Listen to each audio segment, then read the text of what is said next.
Good morning, Araxians! If you've played Planetside long enough, you'll understand that hundreds of bright-eyed and bushy-tailed gamers come into the game each and every day expecting a holistic, massive, immersive Battlefield first-person shooter.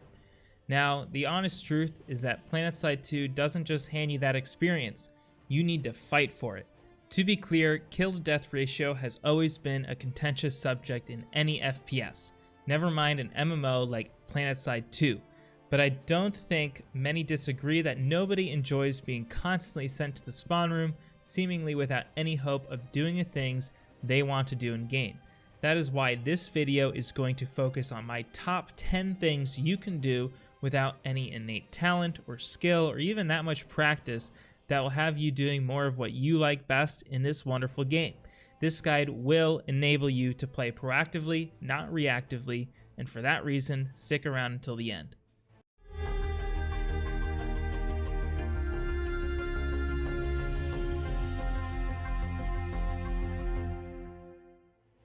If you know me, you will not be surprised by my first recommendation, and that is to use your minimap.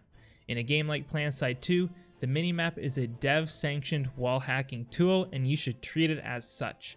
That means you not only must use the minimap constantly to pinpoint enemy positions and assess threats, but also assume your enemies know your position as well.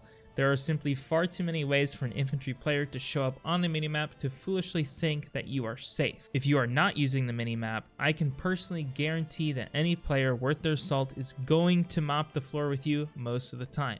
To express just how important that minimap is, I swapped my ultra-wide monitor back for a normal sized one simply because my eyes were tired of going too far away from the center of my screen to effectively play Planetside, specifically to look at the minimap.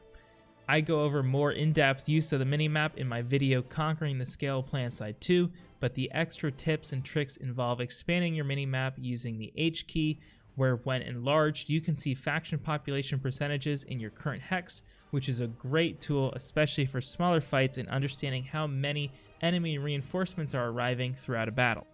Keep in mind that you should always bind your scroll up and down keys to minimap zoom in and zoom out. If you feel like doing so is not worth it, then I can bet you that you either do not use your minimap enough or do not play infantry. My second tip, which is also covered in that same video I mentioned, is to understand which fights are winnable. For better or for worse, Planetside boils down to an arms race at any given battle. More often than not, it's a question of who has more guys and more guns.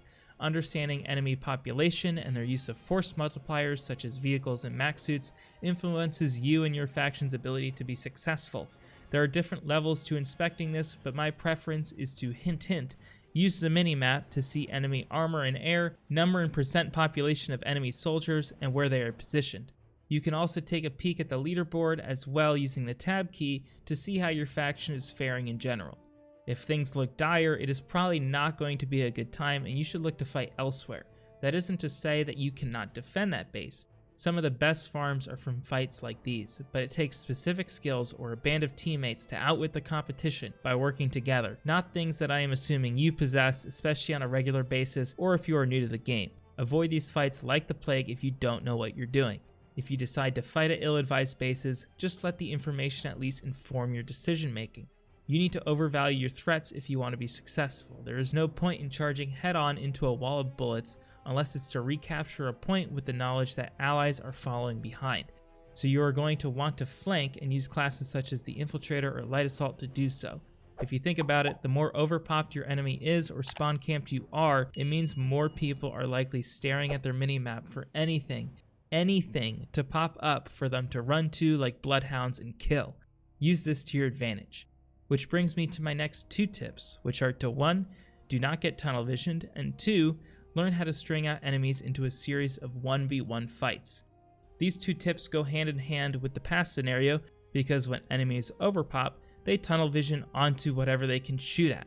They will very easily follow you around and their movement becomes quite predictable.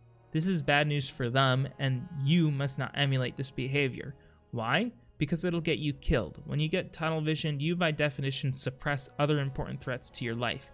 You are, in essence, making a gamble on yourself and your own skill, and we all know how that'll end up. That is why these are the tips I have the hardest time following, because getting away with being tunnel visioned or successfully taking on multiple enemies head on gives one of the most potent dopamine boosts Planetside can provide. If you do have enemies tunnel vision onto you, or you are simply trying to attack space with multiple enemies inside of it, you will ideally want to dispose of them one by one. Why? Well, in any FPS, one skill can be boiled down to aiming and situational awareness. We aren't focusing on aiming today, per se, but that deals with the actual act of defeating someone. Situational awareness deals with the opportunity of each party to defeat the other one. Simply put, if I have a line of sight on you while you do not have a line of sight on me, I have an advantage, which may or may not displace your advantages, whether they come from your loadout, your aiming skill, or otherwise. When facing multiple enemies, you can expand this thinking to understand how paramount it is to place focus on minimizing line of sight with all enemies. You want to, in the case of fighting a point hold, slice the pie, as they say, to always maintain line of sight on one and only one enemy at a time, because they, in turn, will not be able to look at you. You can do this by using cover in a variety of ways, namely doorways. Some folks even go far enough to abuse certain geometries in Planetside 2, such as the right-hand peek, where your character is able to shoot from half behind cover, and if your head is shot, it automatically bucks backward behind cover periodically, effectively lengthening the time it takes to kill you. Other folks may also know about what is called head glitching in Planetside, or the small variance between what an enemy can see of your head from beneath and what you can see of their head from above due to Planetside 2's camera physics. Now those are highly specific quirks of the game, but in general, you now know that people get tunnel visioned, so you can always choose to retreat from multiple enemies, and unless they are working as an extremely cohesive unit, expect them to push you with varying degrees of urgency and take advantage of that.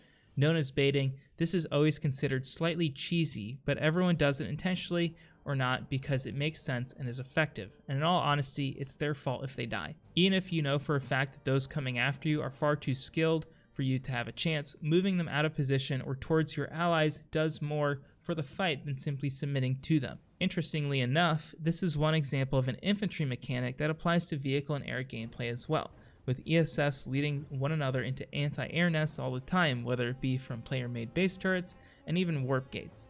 Part of this strategy relies on tip number 5, knowing how to peek and re-peek. Peeking is of incredible importance in any FPS game, but Planetside 2 runs off of what is known as client-side hit detection to apply damage to players. What client-side hit detection means for you is that when you shoot someone with your reticle on their body and the bullet lands on your screen, they will take damage no matter what. This happens regardless of what the other player sees. What that means is that with a high enough ping or lag, you can damage enemies, or they can damage you when it appears that they shouldn't have been able to. If you've played long enough, I'm sure that you've died seemingly behind cover shortly after retreating before. This is due to that same principle. When it comes to engagements though, you can use this to your advantage with what's known as Peeker's Advantage. Anyone who peeks a corner gets to see their enemy before the enemy can see them. So if you feel like an engagement is 50-50 and peeking doesn't introduce new threats, it can be a good idea to do so and potentially pre-fire if they aren't expecting it. Keep in mind that you'll want to have an idea of when to properly exit your sprint animation, as it will take time to aim down sights. In addition to this, tip number 6 is to combine this principle with timing your peeks with enemy reloads. Get a feel for weapon sounds and relative magazine sizes for different factions, specific weaponry. As a VS player, I know that finding cover against hard-hitting NC weapons is paramount, while against TR, I understand that they are more likely to spray and pray with larger magazine sizes. If I can abuse the added horizontal recoil they need to contend with by moving around, then I have a shot at baiting them into a reload and turning the engagement in my favor. Speaking of baiting others into reloads, don't get baited yourself. One of the greatest things you can do for yourself today is to start pulling out your secondary weapon at every opportunity. There's a reason why revolvers such as the NS-44 Commissioner and NS-57 Underboss, as well as burst pistols like the Pilot, are fan favorites because they serve as great finishers against wounded targets. 1 or 2 quick shots usually gets the job done against softened enemies after you've ran out of ammo on your primary weapon. It makes so much sense, and yet easily over 80% of new players go far too long without realizing the power of simply pressing 2 on your keyboard when getting hit with a reload. Now let's say you fired off everything you can, or it just doesn't make sense to. Maybe you're at an engagement range where trying to line up a shot will likely get you killed. At this point, your main goal should be survival, whether that be to reload or get to cover and reset an engagement. The best way to do this is to do what's called the Therum Shuffle. This is a cheeky way to minimize the accuracy of your enemy when firing upon you where there is no cover. The best part is that anyone can do it. It involves running forward while changing your direction using the mouse at precise but random intervals.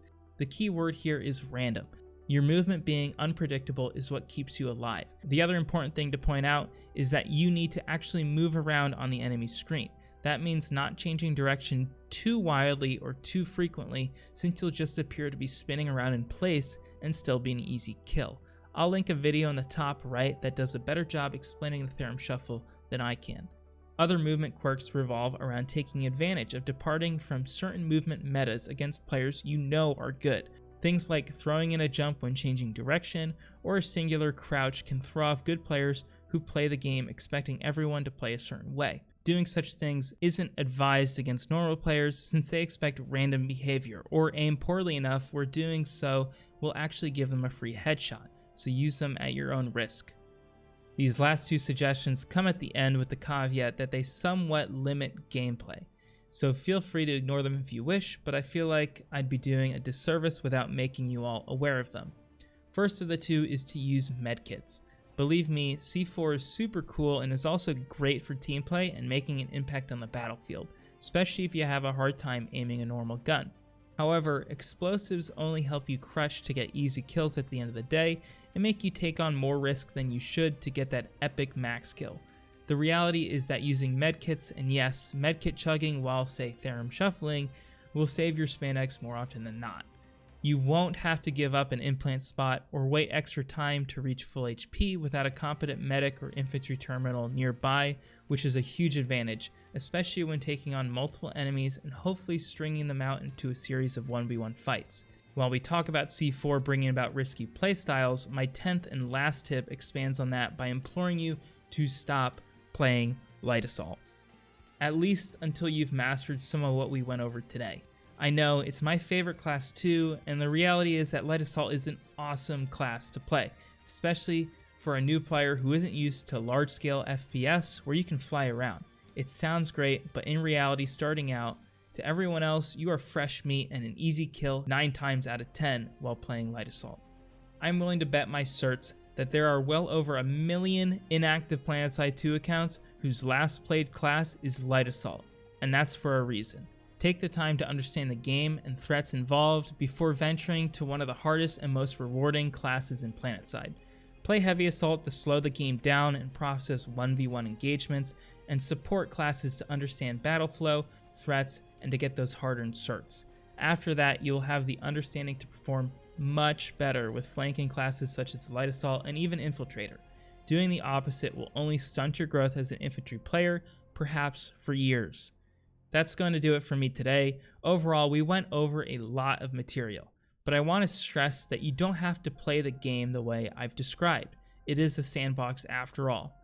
This guide is meant for people who are currently frustrated with themselves and hope to incorporate elements into their play to enable themselves to do more of what they want while playing Planetside 2.